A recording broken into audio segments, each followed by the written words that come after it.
Hermanas, estamos celebrando trasladada la solemnidad de la Anunciación del Señor y quisiera compartir simplemente unas reflexiones sobre los textos que hemos proclamado, donde nos muestran el tema de la voluntad, ¿no? Con la pregunta de Isaías a Ahaz, que le pida una señal: no tentaré al Señor, da la señal precisamente de la encarnación. Aquí estoy para hacer tu voluntad, nos dice la segunda lectura. Cuando el Hijo entra en el mundo, dice: aquí estoy, Señor, para hacer tu voluntad.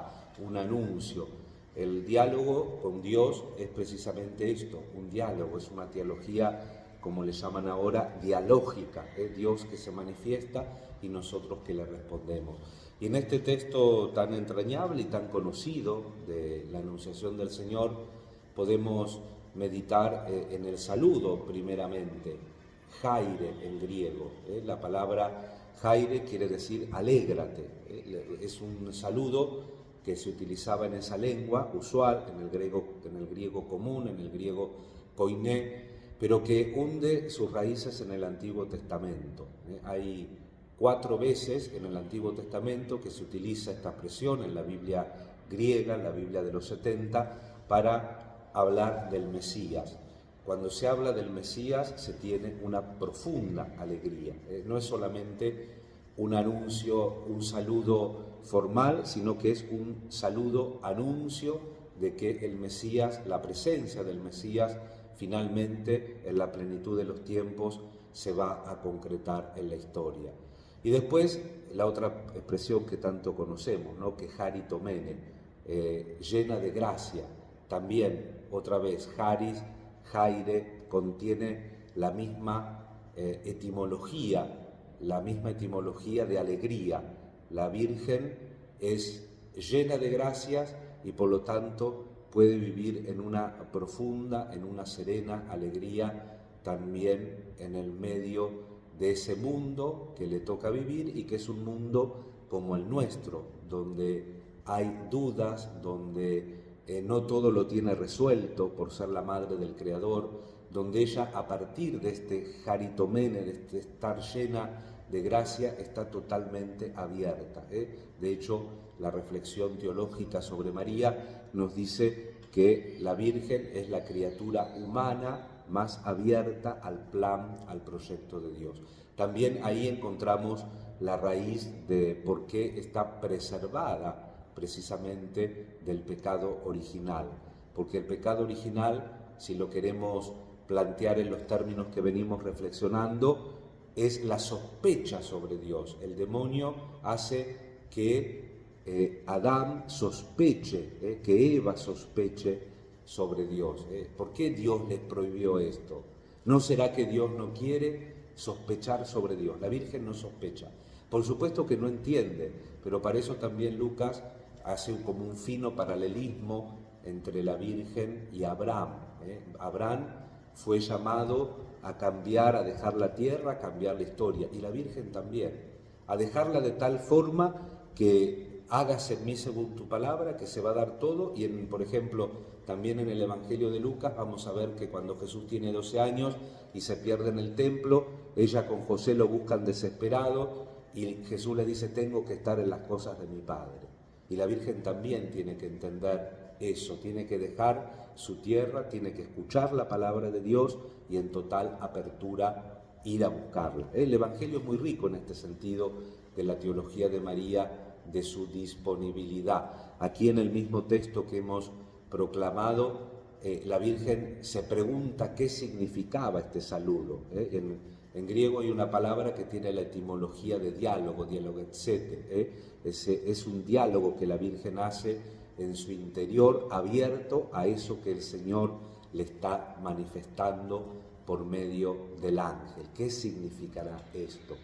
Y también lo tenemos en Lucas, cuando la Virgen no comprende algo, no lo rechaza, no lo posterga, no se enoja con eso, sino que dice sin valo, lo guarda, lo rumea, podríamos decirlo, que a veces hemos hecho también una reflexión por este lado en su corazón. La Virgen es aquella que está totalmente abierta al plan de Dios. Por eso se alegra también cuando humanamente a veces no hay motivos de alegría, cuando no tienen lugar para donde nazca el hijo, cuando tiene que huir a Egipto, saltando todas las cosas que el Evangelio no nos cuenta de su vida privada, cuando vamos a la vida pública de Jesús, cómo es rechazado su hijo, cómo es muerto en la cruz y ella tiene que estar al lado. Son un montón de cosas donde tiene la apertura. Por eso digo un fino paralelismo con Abraham, porque Abraham, en definitiva, termina también como anticipando el papel de Dios, que se le pide dar lo máximo, paradójicamente, y cuando se ve esa disposición, Dios le dice no mate, pero Dios termina entregando a su hijo, como meditábamos en este tiempo de resurrección. Dios no guardó, no escatimó, no se ahorró a su propio hijo, sino que lo dio en la cruz. Es decir, que eso que parece tan crudo, que es casi un misterio, el misterio de la prueba, el misterio del dolor, del sufrimiento llevado de alguna manera al paroxismo, lo realiza Dios, que entrega a su propio hijo. Y María también en el Nuevo Testamento es el signo de Abraham, el signo de la fe. Pidamos en este tiempo de la Pascua vivir también nosotros esta profunda fe en el misterio de nuestra vida, que todavía está sujeta a muchas necesidades, que todavía está sujeta al mal, a la enfermedad, a la muerte, al mal uso de la libertad, el pecado, como se puede meditar también en la reflexión de la última cena en relación a Judas y Pedro que le fallan a Jesús.